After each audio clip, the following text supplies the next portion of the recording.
ঠাকুর জীবনের প্রথম থেকে তোমার চরণে ঠাই দিয়েছ, শেষ বেলা যেন তোমার চরণে আশ্রয় নিয়ে যেন আমি জীবনের শেষ নিঃশ্বাস ত্যাগ করতে পারি।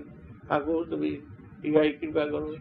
আর যতদিন জীবিত থাকি আমার ধ্যান জ্ঞান প্রেম তোমার আদর্শকে যেন সবার কাছে তুলে ধরতে পারি, বিরক্তিবিহীন, রাগ না হয়ে।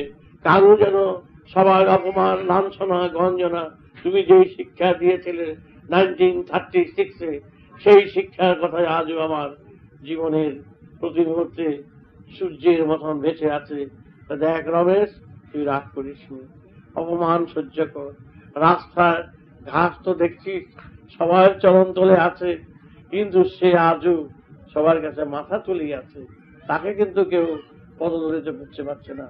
তুই ঘাসের মতন অপমান লাঞ্ছনা, তাই জন্যই লিখে গেছিল তৃণাদপি শুনি চেন তরুরপি সহিষ্ণু না অমানীনা মানো দেন কীর্তনিয়া সদাহরি।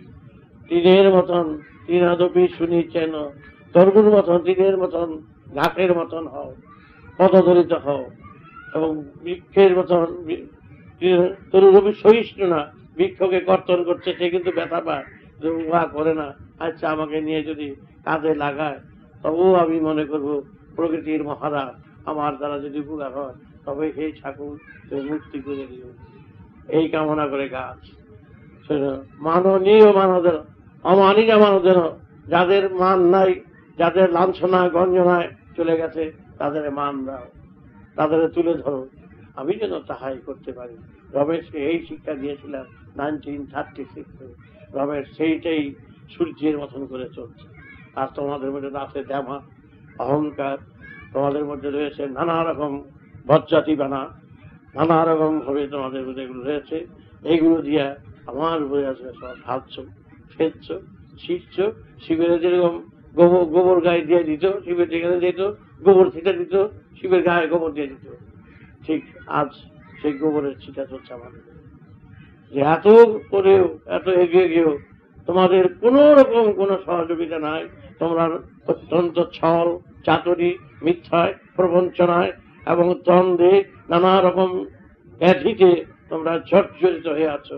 তার মধ্যে আমি হিতাকাঙ্ক্ষে তোমাদের আদেশ উপদেশ নির্দেশ ভালোবেসে নিঃসংকোচে আমি নির্ভর করে তোমাদের উপরে ছেড়ে দিয়ে আমি প্রতি মুহূর্তে হুচুট খেয়ে চলছি, আমার রক্তপাত হয়ে যাচ্ছে।